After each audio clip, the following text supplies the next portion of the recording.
Hola, estimado amigo de la ciencia. Hoy, en otro capítulo de Reproductor, continuaremos la historia que dejamos en el video pasado.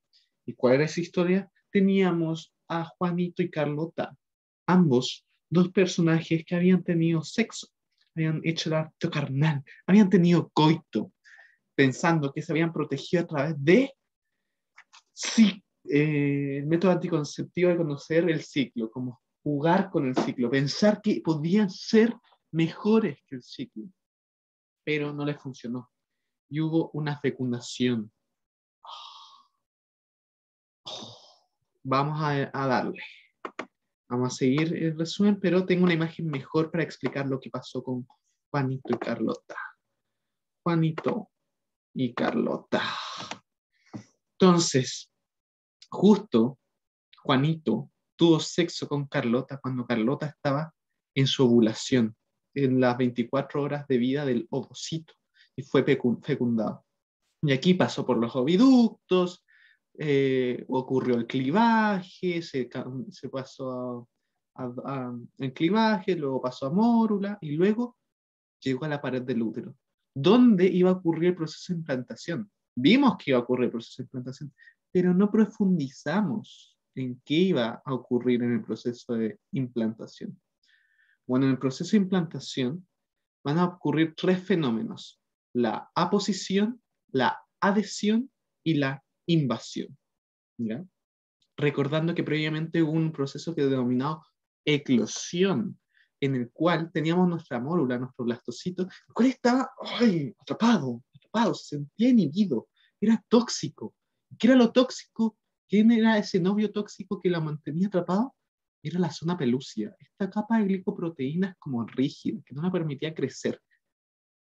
Recordar también que teníamos esta como matriz embrionaria, creo que se llama matriz embrionaria, se llamaba macizo celular interno, que yo le llamo embrioblasto, porque en otras literaturas lo nombran embrioblasto, este como capita morada que era el rofoblasto, y esta como cavidad que quedaba como laguna era el blastocele.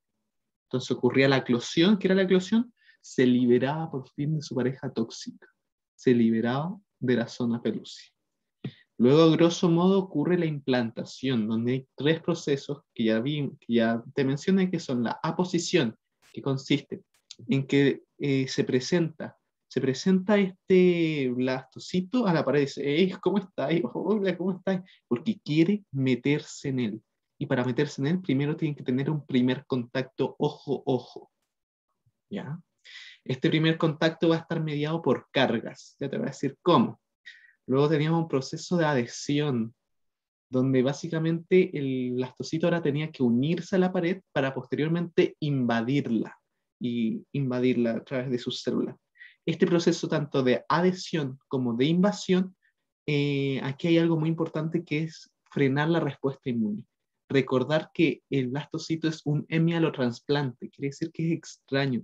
Entonces va a tener que expresar mecanismos para que no se exprese una respuesta inmune y no rechace de esta forma el blastocito y se pueda incorporar e invadir correctamente. A continuación veremos estos datos más a detalle. Entonces, primero ya tuvimos la eclosión, mira, no está con su zona pelúcida, por lo tanto aquí tenemos la aposición. En la aposición es posible gracias a la presencia de cargas, donde el endometrio tiene una carga negativa. El endometrio es negativo. Piensa que el endometrio sangra todos los meses. ¿Tú estarías contento? ¿Tú estarías positivo si sangraras todos los meses? No. El endometrio tampoco. Piensa eso. Y piensa que el endometrio construye siempre su capa funcional, construye algo. Él dice: hermano, esto sirve caleta. Y todos los meses se lo quitan. Nadie estaría positivo con eso. El endometrio es negativo. También por las cargas, por el CO2, pero da lo mismo. El endometrio es negativo porque le quitan su capa funcional y porque sangra todos los meses. Por otra parte, tenemos blastocito que es positivo. O sea, ¿cómo no ser positivo si eres un milagro de la naturaleza? Pudiste lograr la fecundación. ¿Cómo no estar positivo? ¿Cómo no estar positivo? Además, esta positividad se debe a la expresión de fierro y ácido carbónico. Otras cosas que destacar, vemos cómo está el trofoblasto que va a empezar a estar en contacto, pero lo que más llama la atención es este, ¿cómo se le dicen? Macizo celular interno, embrioblasto, que el embrioblasto es el que está en la punta, como que se mete en ese polo. Hay que entender que hay como que este polo el embrioblasto y este polo como sin nada. El que entra en contacto con el que tiene el embrioblasto. Luego va a ocurrir todo lo que es la adhesión y la invasión. ¿Ya? En la invasión va a ocurrir un fenómeno que es el trofoblasto. Estas células del trofoblasto se van a diferenciar en sincitio trofoblasto y citotrofoblasto. Aquí, ¿qué va a ocurrir? Que estas van a empezar a invadir las células del sincitio. Ya lo vamos a ver más a fondo. Mientras tanto, hay que tener en cuenta lo que les mencioné en la respuesta inmune. ¿Ya? O sea, que para que se logre implantar bien, hay que disminuir la respuesta inmune. Esto se logra de partida porque el endometrio ya tenía con una baja la respuesta inmune, un cambio en su respuesta inmune debido a la desidualización que había ocurrido debido a la progesterona durante el ciclo menstrual. Pero esta no es suficiente, hermanito. Esta no es suficiente. Necesita más cosas. ¿Cómo qué? Como cosas que va a secretar el blastocito, como factores hormonales, de crecimiento, interleuquinas, entre otras cosas. Y como otra cosa que secreta el blastocito, que es la hormona coriónica humana. Estos, en conjunto, van a lograr una serie de cambios en la respuesta inmune que le van a hacer que acepte a este mielotrasplante como suyo. Entonces vamos a tener cómo la secreción de interleuquinas va a reclutar natural killers. Y uno dice, pero los natural killers no mataban, por algo son natural killers. Bueno, lo que pasa es que gracias a la acción de la hormona coriónica humana y también de estos mismos interleuquinas, los natural killers, como dice el hermano, como que me caes bien ahora, no te quiero matar, y se vuelven amiguis, ay, qué lindo. Y no solo se vuelven amiguis, sino que ahora van a ayudarlo y van a promover la angiogénesis, o sea, la creación de vasos para nutrir a este blastocito. ¿Ya? No solo eso, otra forma de evasión de la respuesta inmune es el blastocito, que el huevón no es nada tonto. Él tiene tanto anticuerpos de la madre como del padre. Pero los del padre, si son reconocidos, va a saltar la alarma al tiro y lo van a querer matar. Por eso, oculta los del padre y expresa los de la madre. También, este sistema en que los natural killers se vuelven buenos, también tiene que ver con que los linfocitos T como que se ven medio inhibidos. También por la hormona coriónica humana, que es la principal hormona, juega un rol importantísimo para esta dualización, porque la dualización ya estaba ocurriendo, pero estos factores que libera el blastocito estimulan la dualización para que ocurra más rápido y más progresivamente, para que avance. Entonces, la hormona coriónica humana también ayuda a que los linfocitos T como que no se activen tanto, como que igual son como más buenos. Entre otras cosas que se permite de los linfocitos T es su paso de TH1 a TH2. Esto quiere decir que pasan de un estado inflamatorio, de una acción inflamatoria, a ejercer acciones antiinflamatorias, o sea, disminuyendo la respuesta inmune, porque disminuye el llamado de elementos como neutrófilos. Otra cosa que pasa aquí es que la hormona coriónica humana también estimula la secreción de IDO, la cual va a inhibir la proliferación de linfocitos T.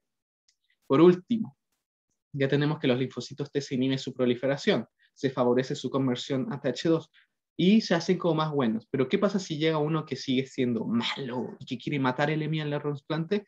No pasa nada. Tenemos el sistema FAST-FAST. FAST-FAST. ¿Y qué pasa con el sistema FAST-FAST? Básicamente reconoce los que siguen como malo y los induce a la apoptosis. ¿Ya? Un concepto importante es que esto está ocurriendo en el endometrio. ¿Y qué pasa en el endometrio? Bajo él está el miometrio, pero en el endometrio ocurría la desidualización. Entonces el endometrio ahora lo vamos a conocer mucho como decidua, células de la decidua. Ya no se conoce como anatómicamente como endometrio, sino se conoce como decidua. Muy importante. Eso de aquí. Entonces, ya que sabemos cómo el blastocito logra evadir la respuesta inmune y como que lo acepten, ahora veamos mejor lo que es la invasión.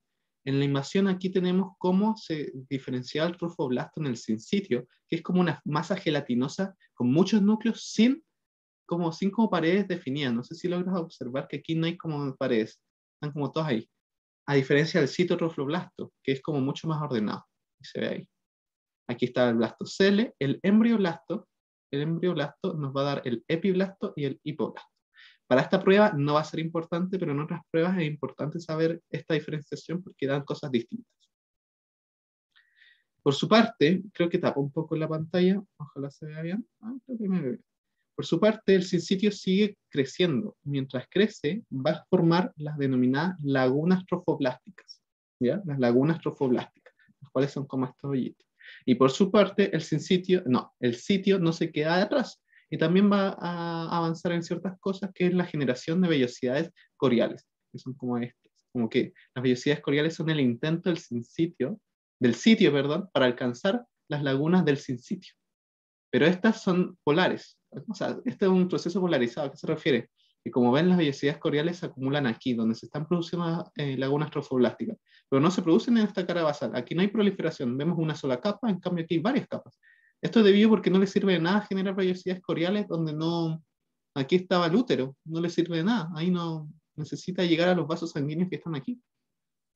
Otro proceso que la profe nombra es que se forma un tercer tipo celular que va a formar la denominada membrana exocelómica, ¿ya? Esta membrana exocelómica va como rodear el blastocele. Es esta línea negra que se ve aquí y que está como alendaña al citotrofoblasto. Esta membrana es como cebolla, como que se le van haciendo unos hoyitos que poco a poco se van a ir agrandando. Lo vamos a ver mejor en la otra foto. Algo importante es que aquí se forma la cavidad amniótica, pero ya lo vamos a ver más adelante. Muy interesante eso. Aquí está el blastocele, recuerda, blastocele rodeado de la membrana exocelómica. Luego, vamos a ver cómo sigue esta proliferación, sigue el avance del sincitio hasta que llega finalmente a los blood vessels, a los vasos sanguíneos nomás. Llega a los vasos sanguíneos y estos se llenan. Aquí se ve cómo se llena ese sitio, mientras que el sitio sigue proliferando, pero aún no llega tan cerca, o sea, ha aumentado, está muy cerca de las lagunas trofoblásticas, pero aún no llega directamente. En algunos libros, las lagunas trofoblásticas, cuando se llenan con sangre, se van a empezar a conocer como sinusoides maternos. Un dato que puede ser importante. Aquí teníamos la membrana exocelómica, aquí tenemos el exblastocele, que se había rodeado de la membrana blastocelómica, y aquí vemos cómo se están formando estos hoyos que le decía. Estos hoyos se van expandiendo hasta que finalmente se van a unir todos formando una gran cavidad. Gran cavidad que vemos aquí. ¿Ves? Esto es porque todo esto era eso. Como todo eso era eso. ¿Ya? Entonces ahí se ve cómo se forma esta cavidad que se va a llamar coriónica. Cavidad coriónica. Y esto el corión. Por su parte, este espacio de aquí va a convertirse en lo que futuramente va a ser la cavidad amniótica, que va a albergar el embrión.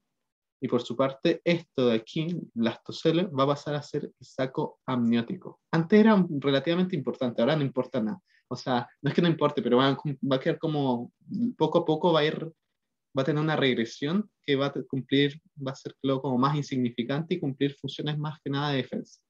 Aquí vemos como el sincitio trofoblasto ya alcanzó casi la mayoría ya alcanzó mucho más vasos sanguíneos.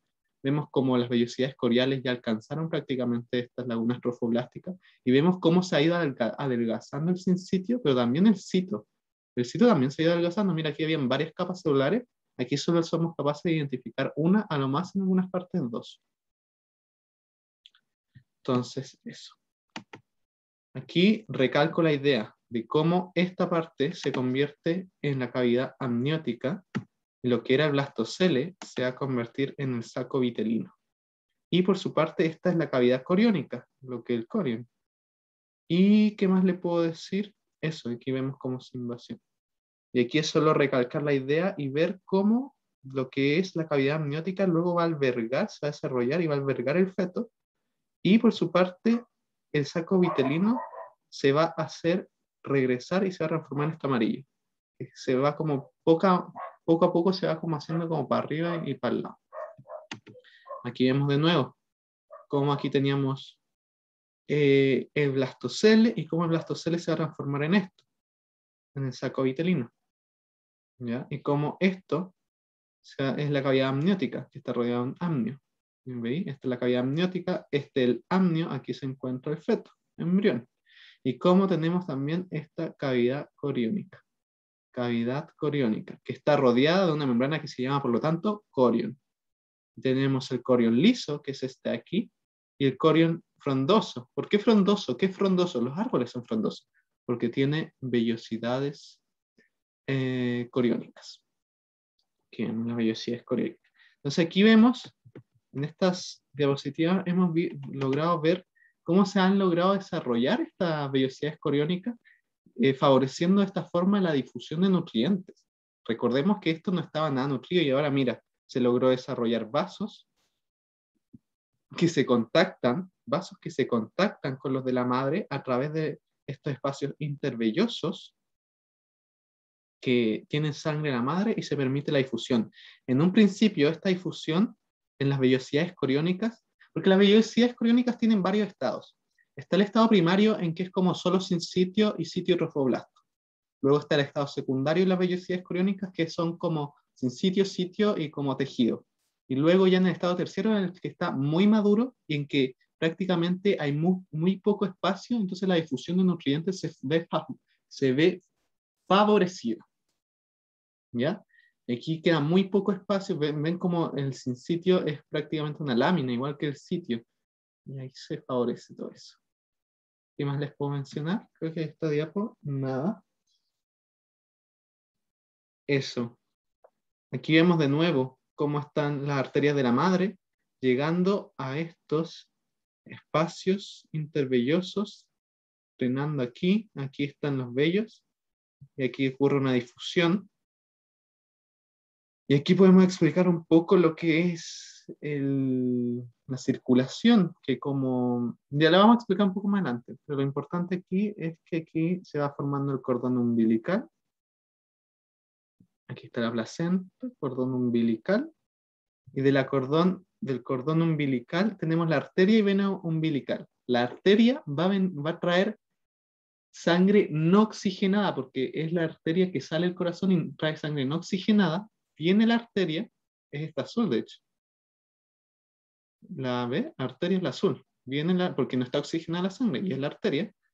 Viene a estas vellosidades, intercambia oxígeno con la madre y se vuelve como la vena umbilical. En estos gráficos podemos ver cómo al inicio la nutrición se basaba básicamente en el trofoblasto. Era una nutrición trofoblástica. Y luego, cuando la placenta desarrolla bien, cuando se desarrollan bien las vellosidades coriales, ya se puede poco a poco pasar a una difusión placentaria, hasta que básicamente la nutrición del feto depende prácticamente de la placenta. Aquí podemos ver también cómo se produce la hormona coriónica humana, que era la que yo les decía que permitía que el embrión no fuera rechazado por la respuesta inmune, pero también cumple muchas funciones como en la nutrición, y era como la que permitía la progesterona. Ya vamos a ver más hormonas más adelante. Pero cosas así. También estimula otras hormonas. Por ejemplo, aquí podemos ver en amarillo, no sé si, no creo que no sale el nombre, pero el amarillo es estrógeno, progesterona. Este impulso inicial, según yo, es estimulado por la hormona coriónica humana. Pues sigamos.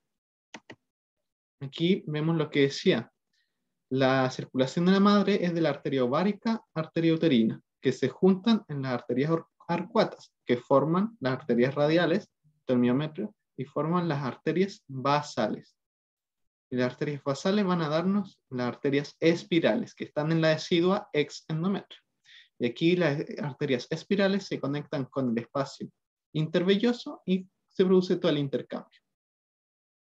En esta imagen y en esta de aquí abajo podemos ver cómo es como el primer contacto con el citotrofoblasto y cómo lo que hace el citotrofoblasto también es aumentar el diámetro de los vasos.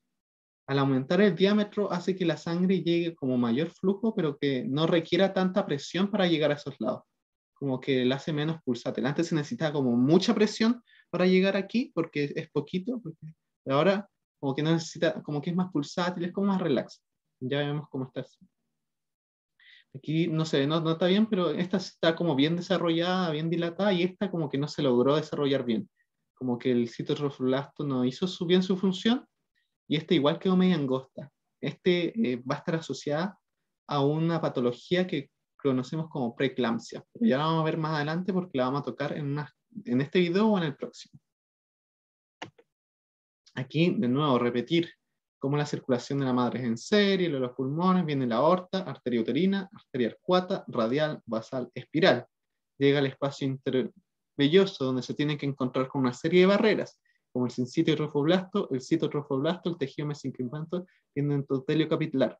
¿Siempre se enfrenta contra estas barreras? No, depende del estado de gestación que se encuentre. Todas las barreras, se encuentran todas estas barreras en un periodo inicial, pero a medida avanza la gestación, y nos va a quedar como solo una barrera, y la que casi siempre queda al final es como básicamente solo el endotelio. Así se favorece muy rápido el intercambio y difusión de nutrientes. Luego la madre, esta sangre que ya no tiene oxígeno, no tiene menos, se difunde a través de las venas uterinas hasta la vena cava inferior y se repite. La circulación materna es en serie. En cambio, la circulación fetal es en paralelo. ¿Por qué? Por lo del pulmón, porque el feto no necesita respirar con pulmones, entonces no se da esta lógica de en serie, por eso se dan paralelos. Hay como una conexión con los pulmones para que se nutran y no se necroseen, pero es a través de un ducto arterioso y es como para mantenerlo ahí, como decir, hermano, no me sirves, pero me vas a servir. Entonces sale la arteria umbilical sin oxigenación, pasa por aquí, se cambia en un espacio intervilloso y vuelve la vena umbilical.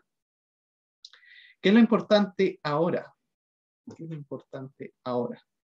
Lo importante es ya, tú tienes un sistema circulatorio. Pues me da lo mismo que tengas un sistema circulatorio, lo que me importa es lo que transportas. Salió como rima. Entonces aquí tenemos este sistema tripartito. En la vida todo es tripartito. En la antigua Roma había un sistema tripartito. Siempre es como de tres. Aquí no es la excepción. Tenemos a la madre, tenemos la placenta y tenemos el embrión. ¿Y qué dicen estos papelitos? Es secreto. No podía hacerlo móvil. Soy Elon Musk. Pero yo les leo. Lo importante de esta relación madre, placenta y embrión es de partida que la placenta se desarrolla gracias a que se produjo una gestación, un embarazo. Y inicialmente el embrión estimula este desarrollo de la placenta con la hormona coriónica humana, por ejemplo. También el decrecimiento posterior de la placenta va a permitir el crecimiento del embrión. O sea, al principio el embrión le da el empujón, luego la placenta agarra vuelo y crece más, hasta que la placenta es la que le da sustento al embrión. Recordar que el embrión puede vivir gracias a la placenta. Pero algo importante que decía en el PPT de la clase es que la madre fija los límites del crecimiento fetal. Y esto no es como lo que la madre diga, quiero que mi hijo mida un 80 y crece más el feto. No es así. No, quiero que mi hijo sea más bajo.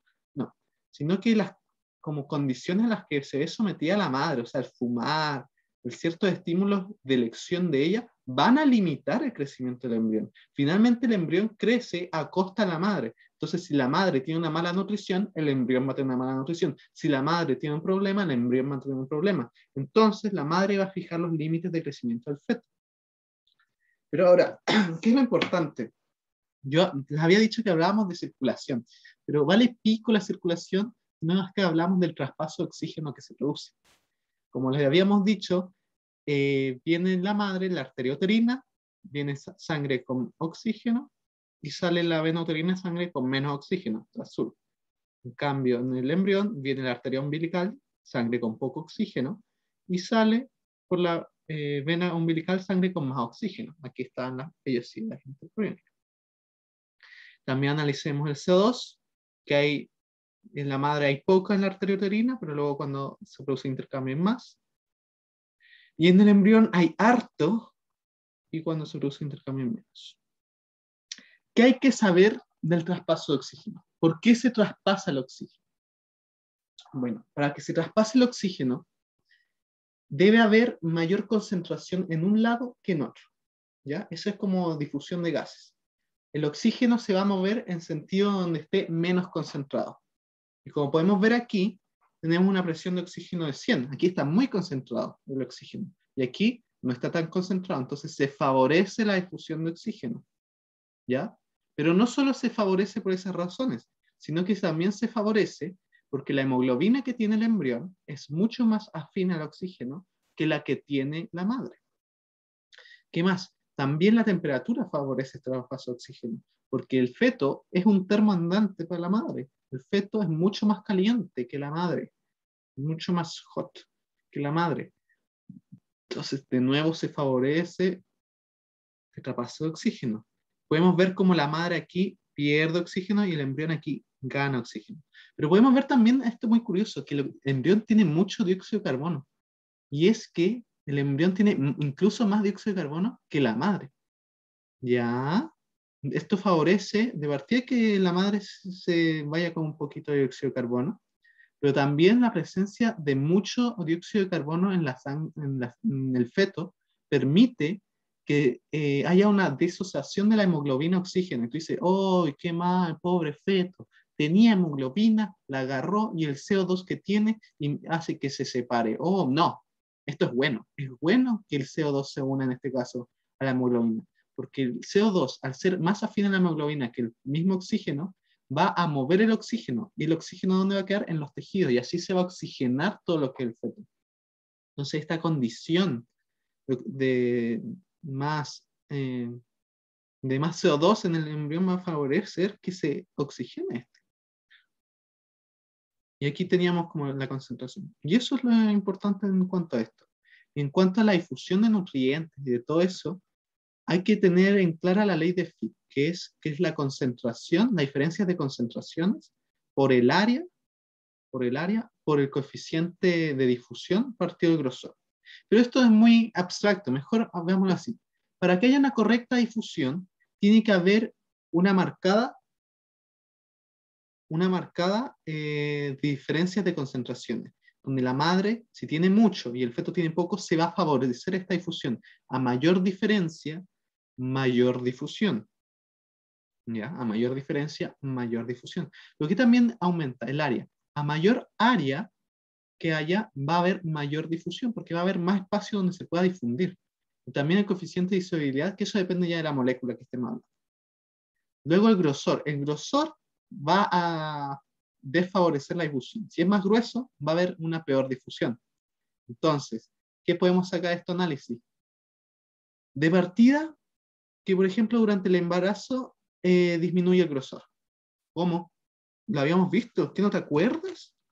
Aquí teníamos todas estas membranas que tenían que atravesar por las microvellosidades, por las vellosidades coriónicas, y que eran muchas, pero luego quedaba como solo el endotelio capilar. Entonces, durante la progresión del embarazo, disminuye el grosor, porque aumenta la difusión de nutrientes. Pero no solo eso, también durante el embarazo aumenta el área. Tú dices, ¿cómo? Bueno, aumentan las vellosidades coriales. Recordar que al inicio son pocas y luego se van expandiendo, y luego tenemos muchas vellosidades coriales. Y también disminuye la resistencia y aumenta el flujo. Esto también. ¿Y cómo disminuye la resistencia y aumenta el flujo? No recuerdo haber visto eso. Bueno, aquí, gracias a la citoplorofoblasto que aumentaba este espacio, se disminuye la resistencia. Y si se disminuye la resistencia, se aumenta el flujo hacia ahí. ¿Ya? Esto es medio complejo, pero quédate con eso. Y los otros datos que tenemos es que el feto no oxigena a través de sus pulmones, ya lo habíamos hablado, y lo que queda ahora. Tenemos una placenta y ya vimos que era importante en la respiración del feto, en la nutrición del feto, pero también cumple otras funciones como endocrina, defensiva y metabólica. Uy, ahora nos metemos en un tema muy, no sé si latero, pero complejo, que es la placenta como un órgano endocrino. La placenta va a secretar muchas hormonas. Y esto es más complejo y es como casi que recitártelo. Pero te voy a decir las cosas principales. Y lo principal que tienes que saber de las hormonas es que van a influir en el desarrollo de la gestación, pero sobre todo va a producir cambios en la madre, que lo vamos a ver en la próxima clase. Entonces aquí tenemos las hormonas placentarias. La principal hormona y la que primero se produce es la gonadotrofina coriónica humana. Esta era la que era producida por el blastocito y que produce varias cosas. Primero, ¿quién la produce? El trofoblasto, el sincito trofoblasto. Como su síntesis, tengo un torpeo aquí como para decirte más, como su síntesis parte al tiro. Es la primera hormona que se produce y va a alcanzar su pic aproximadamente como a las 8 semanas. Luego te voy a mostrar un gráfico. Ya aquí tenemos. Ahora, la importancia biológica de la gonadotrofina coriónica humana básicamente es la mantención del cuerpo lúteo. Recordar que el cuerpo lúteo se degradaba debido a que hay un déficit de LH, hormona luteinizante. Entonces, para mantener el cuerpo lúteo y evitar una regresión, está esta hormona. Esta hormona permite que el cuerpo lúteo se mantenga. Pero no solo eso, también esta hormona promueve otras hormonas. Como le había dicho, promueve los estrógenos y la progesterona. Creo que lo tengo en un gráfico aquí. Aquí está la hormona coriónica humana y aquí se ve cómo promueve los estrógenos y la progesterona. Aquí la hormona coriónica. Este aumento que hay se debe en gran parte a la hormona coriónica humana. Y también a esto, pero ya lo vamos a ver más adelante.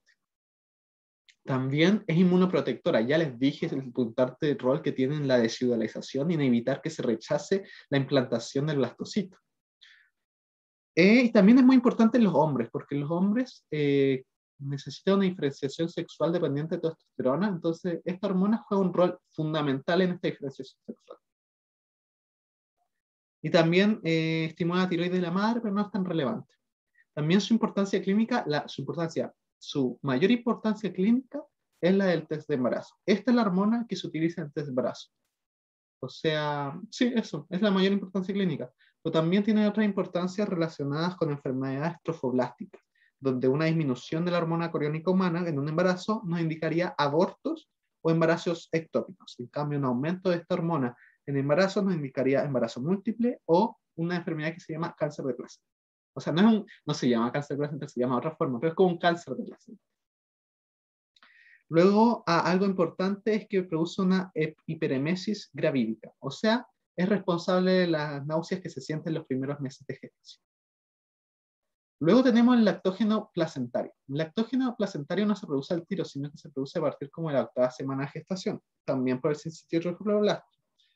Y es muy dependiente de la masa de la placenta, o sea, depende de la placenta para producirse. Entonces eso explicaría por qué no se produce al principio. Aquí tengo un gráfico, mira, tenemos la hormona gonadotrofina coriónica humana que se produce al tiro, pero luego disminuye. Y aquí, pucha, justo me tapa mi imagen, soy muy bello y tapo las cosas con mi luminosidad. No, ya. Esta línea aquí, antes salía, es la hormona el lactógeno placentario, el cual, mira aquí, como en la semana 10, 8 se produce y luego empieza su secreción según el desarrollo de la placenta. ¿Ya? A mayor placenta, mayor lactógeno placentario. Esta tiene funciones similares a la prolactina. ¿Cuáles son estas entonces? Inhibe la ovulación y permite el desarrollo del tejido mamario. Pero también tiene funciones similares a la hormona del crecimiento, pues estimula el crecimiento celular. Otras funciones del lactógeno placentario es aumentar la energía. ¿Cómo lo logra? A través de un efecto hiperglicemiante. Es antiinsulínico, o sea, genera más glucosa en sangre, pero también estimula la lipólisis, o sea, genera mucha energía como en sangre, porque está liberando ácidos grasos. ¿Y eso qué genera? Esto es debido a que va a producir un cambio metabólico en la madre. Esto es muy importante y lo vamos a ver más adelante, pero básicamente, no, te lo digo más adelante. Pero ya vas asociando. También está muy asociado a los cánceres y esas cosas. Por otro lado, por aquí, mira, tenemos la hormona liberadora de gonadotrofina. Esta hormona estimula la liberación de esta hormona, pero también cuando esta hormona se acaba, o cuando queda muy poca, por ejemplo, aquí queda muy poca, esta es la que encarga de mantener el cuerpo lúteo. ¿Ya? Importante. Y también está asociada a secreciones como circadianas de prolactina, pero no es tan importante. Y también llegamos a la síntesis y secreción de esteroidal, o sea, la síntesis de progesterona y estrógeno. Recordar que estos se producían en el cuerpo lúteo, o sea, en las células de la teca y la granulosa, antes, en el ovario, pero ya no está. Entonces, ¿dónde se produce ahora? En la placenta. La progesterona, por su parte, va a permitir el crecimiento muscular y el tejido mamario, y hace que el útero pierda tonicidad. Esto es muy importante. Saber que la progesterona estimula el crecimiento de tejidos es muy importante, al igual como saber que la progesterona hace que los músculos, no solo el útero, hay otros músculos que también, pierdan su tono, menos contractibilidad, pierdan su tono, se hagan como más blandos. Eso es muy importante y lo vamos a ver en la siguiente clase. Por su parte, los estrógenos se estimula también el crecimiento fetal del feto y el mamario y aumenta la visión. También es como así. Aquí podemos ver cómo es que esta síntesis de esteroides hormonales de la placenta necesita el aporte de colesterol de parte de la madre. Entonces, tenemos el aporte de colesterol aquí está, de parte de la madre, va a la placenta. La placenta lo convierte en progesterona. Aquí hay dos opciones. O se da a la madre y como progesterona, o se da al feto como progesterona. El feto, si quiere esta progesterona, lo convierte en andrógeno, el cual devuelve a la placenta, y la placenta, los andrógenos lo convierte en estrógeno, que lo envía a la madre. Y así es como se produce andrógeno y estrógeno placentarios, los cuales son necesarios para los cambios fisiológicos de la madre. Y podemos ver cómo se estimula cada uno. Los estrógenos son muy importantes, sobre todo al final de la gestación. Otras células que no nombraban tanto, pero que son importantes. No. Antes de pasar a esas células que nombraron tanto, pero son importantes, pasar a otras que sí son muy importantes, que son los factores de crecimiento insulínico tipo 1 y 2. ICF, dice. Estos factores, lo que tienes que saber es que son anabolizantes, construyen. La insulina construye, por algo se dice factores de crecimiento, porque construyen. Eso es lo más importante. Y que viajan unidos a ¿qué? IGF-BP, que es IGF-BP. Binding Protein, IGF. O sea, proteínas de transporte de factores de crecimiento insulínico. Entonces viajan a eso. Por su parte, tenemos también que se producen las proteínas plasmáticas asociadas al embarazo, PAPs. Son medias misteriosas, pero la que más se conoce es la PAP-AP, y es como que la única. ¿Y qué hace la PAP-AP? Disocia, libera a los factores de crecimiento insulínico. Porque tú tienes estos factores de crecimiento insulínico, pues no sirven de nada si no se liberan en el sitio adecuado. Para que se liberen, tienen que escapar de esta proteína que lo transporta, esta binding protein, y eso es a través de la PAP-A. Es por esto que la PAP-A es un reflejo de la función placentaria, nos muestra un poco cómo está funcionando la placenta. Y no solo eso, también bajos niveles de PAP-A está asociado al desarrollo fetal de anaplodías, o sea, fetos con aplaudía, trisonomías, etc. No sé si tengo una imagen. No tengo. Aquí mostraba un poco lo de la progesterona, cómo al principio se produce por el cuerpo lúteo y luego se empieza a producir por la placenta. Ahora entramos a unas hormonas que no se mencionan tanto, pero que son importantes. La prolactina prepara la glándula mamaria y vamos a ver otras funciones a continuación. La relaxina permite la relajación del endometrio y el cuello, lo cual facilita la dilatación, que hace muy importante. Y a pesar de que es como relaxina y como que facilita la laxitud, hace que las articulaciones estén más laxas, pero que sean más propensos y que por ende haya más esguince. Tenemos la hormona de crecimiento placentario que está asociada a la nutrición de la placenta, como estimular el paso de nutrientes por la placenta, y la activina e inhibina que están asociadas a la mantención de niveles como de FSH. Y endorfinas que hace como que todo este proceso sea mucho más happy. Entonces, aquí tenemos un cuadro de resumen. Tendríamos la hormona coriónica humana, que era por el sincito trofoblasto, que promovía la angiogénesis, como habíamos visto, diferenciación trofoblástico y varias cosas. ¿Qué quiero destacar de este cuadro? Puedes pausarlo y leerlo. Me puse profe para mis cosas. El que sí quiere profe, no, pero que me da la tesis lo todo. El lactógeno placentario ayuda al crecimiento al influir en el metabolismo materno. Influye mucho en el metabolismo materno, eso es importante. La prolactina, que se sintetiza en el hipotálamo y endometrio, además de preparar la glándula mamaria, favorece la diferenciación celular, regulación del crecimiento trofoblástico, la angiogénesis y la regulación inmune. La relaxina, relajación del cuello y relajación uterina. Y eso. Otras hormonas importantes son las de la tiroides, que permiten el crecimiento. El feto, por la placenta no se pueden traspasar ni T3 ni T4, entonces no hay posibilidad de pasarle esta y que el feto la use así directamente. Durante los primeros meses se puede traspasar TRH y TSH. ¿ya? Y así el feto puede reformar su propia TRT4. De repente el feto dice, hermanito, quiero más independencia. Y ya no se traspasa TSH y solo se traspasará TRH, al fin, como a partir del tercer mes, no sé bien la fecha cuando solo es TRH. Solo TRH y así el feto puede sintetizar su propia TSH, TRT4. Y el feto dice, soy un adulto independiente, con gustos muy dementes. Y eso, pues, y eso sería todo sobre las hormonas. Ahora, resumen, vimos cómo era el proceso de implantación, cómo se desarrollaba por ende la placenta a través de estas vellosidades coriónicas, cómo se daba el intercambio de oxígeno, el intercambio, y cómo la placenta funcionaba como un órgano endocrino. ¿Y qué importancia tiene esto? Bueno, vamos a generar un shock de hormonas. ¿Y qué van a hacer estas hormonas? Cambios fisiológicos en la madre. Pero eso es materia para otro video. Así que nos vemos y buen estudio. Chao, chao.